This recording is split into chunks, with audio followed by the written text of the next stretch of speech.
नमस्कार। हमारे साथ जुड़ेंगे सिवान के कांग्रेस के जिला अध्यक्ष विधुशेखर पांडे जी और खास बातचीत होगी महाराजगंज विधानसभा पर। महाराजगंज विधानसभा से ये लगातार जनसंपर्क जनता के बीच में घूम रहे हैं और जनसंपर्क कर रहे हैं। सर, सबसे पहले आपका बहुत बहुत स्वागत है। आपका और आपके दर्शकों का भी स्वागत है। क्या कहेंगे, इस बार का जो महाराजगंज विधानसभा का चुनाव है ये कांग्रेस के खाते में रहेगा या राजद या माले, कहाँ जाएगा ये सीट? कांग्रेस की सीटिंग सीट है, इसलिए कांग्रेस को तो यह सीट तो रहेगी ही। वैसे कांग्रेस पार्टी सिवान जिले में 3 सीटों की डिमांड महागठबंधन से कर रही है। फैसला तो प्रदेश और शीर्ष नेतृत्व को लेना है, लेकिन हम लोग 3 विधानसभा क्षेत्रों पर ज़्यादा फोकस कर रहे हैं: गोरियाकोठी, महाराजगंज और दरौंदा। क्या लगता है महाराजगंज, गोरियाकोठी और दरौंदा तीनों एक ही जगह, मतलब एक से सटा एक है, तीनों जगह कांग्रेस को राजद या महागठबंधन दे पाएगी?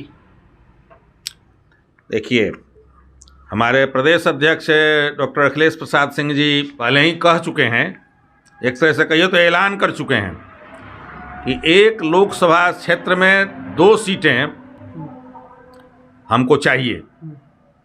40 लोकसभा में 80 सीट अगर महागठबंधन में चुनाव लड़ती है कांग्रेस पार्टी तो उसको चाहिए। तो वैसी स्थिति में ये 2 सीटें महाराजगंज लोकसभा की और एक सिवान लोकसभा सीट की, ये हम लोग चाह रहे हैं। सर, जो महाराजगंज विधानसभा के अभी स्थानीय विधायक विजय शंकर दुबे हैं और आप जिला अध्यक्ष हैं कांग्रेस के, लगातार जनसंपर्क कर रहे हैं आप अपने आप को कैंडिडेट के रेस में कहाँ देख रहे हैं? देखिए, विजय शंकर दुबे जी हमारी पार्टी के सीनियर नेताओं में से हैं, लेकिन विगत कुछ वर्षों में और ख़ासकर लोकसभा चुनाव के समय में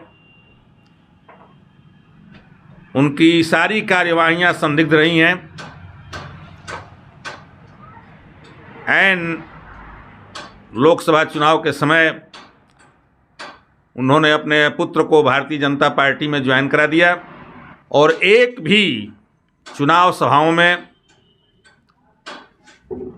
या किसी भी चुनाव संबंधी कार्यक्रम में वे दिखाई नहीं दिए। आरोप तो और भी लग रहे हैं, वह हमारे केंद्रीय और प्रदेश नेतृत्व के ऊपर उस पर विचार करने की बात है। आम जनता के बीच में उनकी विश्वसनीयता समाप्त सी हो रही है और जिला कांग्रेस का अध्यक्ष होने के नाते 8 विधानसभा क्षेत्रों पर मेरी नज़र है और वहाँ की संगठनात्मक गतिविधियों पर मेरी नज़र रहती है। लेकिन महाराजगंज विधानसभा क्षेत्र मेरा गृह विधानसभा क्षेत्र है और पिछले विधानसभा चुनाव के समय में भी मेरी इच्छा थी कि इतने लंबे राजनीतिक जीवन में कांग्रेस पार्टी मुझे अवसर देगी, लेकिन चूंकि मुझसे वे वरिष्ठ थे तो पार्टी ने उन्हें टिकट दिया और मैंने पूरे मनोयोग से उनकी मदद की और चुनाव हम जीत भी गए। लेकिन उनका जो परफॉर्मेंस विगत 4 साढ़े 4 वर्षों में रहा है वह बहुत निराशाजनक है और जनता के बीच भी उनकी बहुत शिकायत हो रही है। आज जब विभिन्न कार्यक्रमों में मैं महाराजगंज विधानसभा क्षेत्र का दौरा कर रहा हूं तो मुझे सफाई देनी पड़ती है जिला अध्यक्ष होने के नाते। ऐसी स्थिति में कांग्रेस पार्टी को विचार करना होगा और मैं महाराजगंज विधानसभा क्षेत्र से एक प्रबल दावेदार के रूप में पार्टी के सामने और महाराजगंज की जनता के सामने उपस्थित अपना वो कर रहा हूं और इसीलिए मैं सघन जनसंपर्क कर रहा हूँ। कांग्रेस पार्टी इस बार बिहार विधानसभा में कितने सीटों पर मान जाएगी? 70 से कम पर तो कोई सवाल ही नहीं पैदा होता है। बाकी तो देखना है। कांग्रेस के नेता राहुल गांधी लगातार 20 दिन के अंदर में 2 बार बिहार का दौरा किए। इसका मतलब है कि कांग्रेस पार्टी बिहार में अपना जनाधार बढ़ाना चाहती है और अपने गठबंधन के साथियों को अपना जनाधार दिखाना चाहती है। और जो भीड़ और जो जनता का समर्थन इन दोनों कार्यक्रमों में मिला, निश्चित रूप से कांग्रेस पार्टी उससे बहुत उत्साहित है।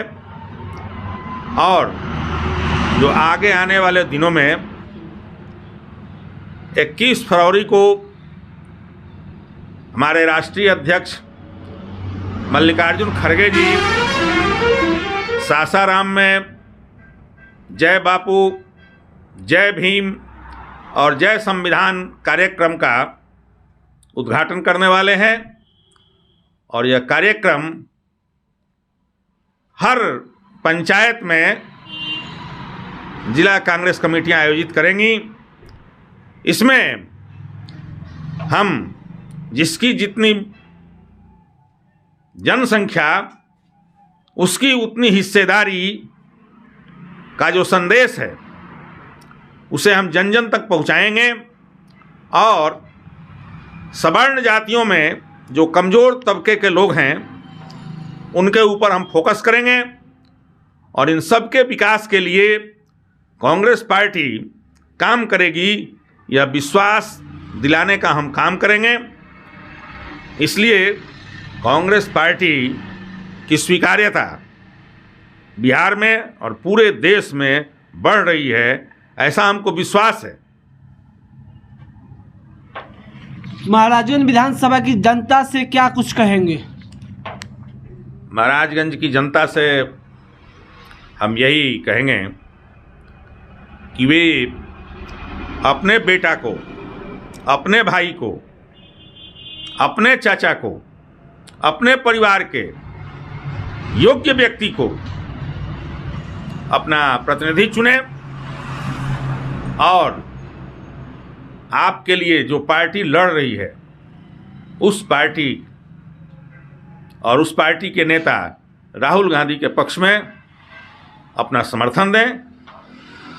और मैं महाराजगंज की जनता को विश्वास दिलाना चाहता हूं कि प्राथमिकता के आधार पर पंचायतों में सभाएं कर और उनके कामों को जानकर, उनकी आवश्यकताओं को जानकर उसी पंचायत के किसी योग्य नौजवान के द्वारा सारे काम, विकास के काम कराए जाएंगे।